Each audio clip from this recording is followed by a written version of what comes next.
مردہ کہنے سے بھی منع کیا جا رہا ہے، مردہ تصور کہنے سے بھی کرنے سے بھی منع کیا جا رہا ہے۔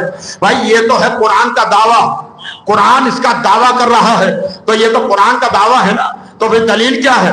قرآن تو خود اعلان کر رہا ہے۔ کیا قرآن اعلان کر رہا ہے؟ ہاتھو برہانکم ان کنتم صادقین، اگر تم اپنے دعوے میں سچے ہو تو لاؤ، برہان لے آؤ، دلیل لے آؤ۔ اب کوئی غیر مسلم آ کر آپ سے کہے بھائی آپ کا قرآن اعلان کر رہا ہے کہ ہمارے راہ میں قتل ہونے والوں کو مردہ نہ کہنا بلکہ وہ زندہ ہے، وہ شہید زندہ ہے، اپنے رب سے رزق پا رہا ہے، یہ تو قرآن اعلان کر رہا ہے۔ لیکن اگر کوئی غیر مسلم سوال کرے تو کیا جواب دیا جائے؟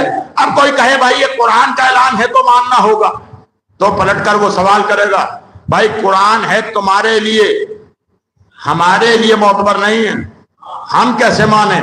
قرآن نے کہا ذالک الکتاب لا ریب، اس پر ایمان رکھنا تمہاری ذمہ داری ہے، ہمارا اس پر ایمان نہیں ہے، ہمیں تو دلیل چاہیے۔ دعویٰ کر رہا ہے قرآن ثابت، لیکن ضروری ہے یہ دلیل بھی دے۔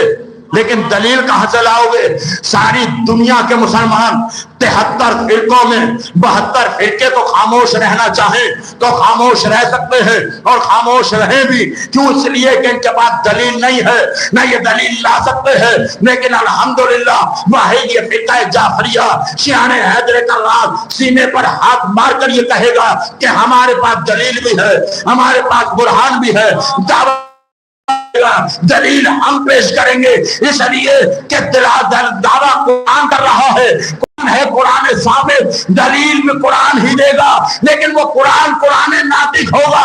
کہ اگر دلیل لینا چاہتے ہو آ جاؤ کوفے سے شام کے بازار، نوکے نیزہ پر قرآن پڑھ کے نہ سنا دو تو پھر نہ کہنا کہ میں زندہ ہوں۔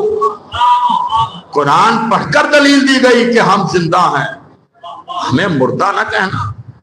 یہ تصور کرنا بھی غلط ہے کہ یہ مردہ ہیں۔ ساری دنیا کے مسلمان خاموش رہ سکتے ہیں، شیعہ خاموش نہیں رہ سکتا۔ پہلی وجہ کیا ہے قرآن پڑھنے کی؟ نوکے نیزہ پر 13 مقامات ایسے ہیں جہاں امام حسین نے نوکے نیزہ پر قرآن پڑھا۔ پہلی وجہ تو یہ تھی، جو علماء کرام نے اس کا فلسفہ بیان کیا ہے تلاوت کرنے کا، کہ پہلا فلسفہ، پہلی وجہ یہ تھی کہ تاکہ قرآن کے دعوے کی دلیل بن جائے، اس لیے کہ قرآن دعویٰ کر رہا ہے اور اس کی دلیل یا قرآن ثابت خود دے یا پھر قرآن ناطق دے، اور قرآن ناطق نے نوکے نیزہ پر دلیل دے دی۔ اب آج کے بعد تو دلیل نہ مانگنا کہ شہید کیسے زندہ ہوتا ہے، اس لیے کہ سر تن سے جدا ہونے والے اور مسلمان ہیں کہ خاموش سو جائیں، لیکن ہم وارث قرآن ہیں۔ ہمارا سر کٹ بھی جائے تو قرآن نوکے نیزہ پر پڑھتا نظر آئے گا۔ صلوات بھیج محمد وآل محمد۔ یہ پہلی دلیل، یہ پہلا فلسفہ۔ اور دوسرا فلسفہ کیا ہے قرآن پڑھنے کا نوکے نیزہ پر؟ دوسرا فلسفہ قرآن کا پڑھنا یہ ہے کہ امام حسین ایک بہت بڑا پیغام اور دوسری دلیل نبوت کے لیے دے رہے تھے۔ توجہ کیجیے گا، امام حسین نے کوفے سے شام تک، کربلا سے کوفہ، کوفے سے شام 13 مقامات پر قرآن پڑھا نوکے نیزہ پر۔ تو ایک دلیل تو یہ تھی کہ قرآن کی دلیل بن جائے، دوسرا فلسفہ یہ کہ نبوت کی دلیل بن جائے۔ کہ وہ کیسے؟ کہ اس لیے کہ امام حسین قرآن پڑھنے کے بعد یہ اعلان کرنا چاہ رہے تھے کہ اے اپنی قرات پر فخر کرنے والوں، اے اپنے حافظے میں فخر کرنے والوں، اے قاری قرآن، اے حافظان قرآن، اے جتنے بھی کوفے سے شام تک ہے سب بازار میں جمع ہو جائے، آؤ آج حسین ابن علی نوکے نیزہ پر قرآن پڑھ رہا ہے، آؤ آ کر میرے لب و لہجے کو دیکھو، میرے زیر و زبر کو دیکھو، میرے پیش کو دیکھو، اور ذرا غلطی نکال کر بتاؤ میری قرات میں کوئی کمی رہی ہو، میری تلاوت میں کوئی کمی رہی ہو، کوئی زیر زبر میں تبدیلی رہی ہو۔ نہیں، کوئی قیامت تک جھوٹی سے جھوٹی روایت نہیں لا سکتا کہ کوفے سے شام کے بازار میں کسی حافظ قرآن نے کہا ہو حسین آپ نے یہ آیت یہاں غلط پڑھی ہے، آپ نے یہاں زیر زبر تر کر دیا ہے، اے حسین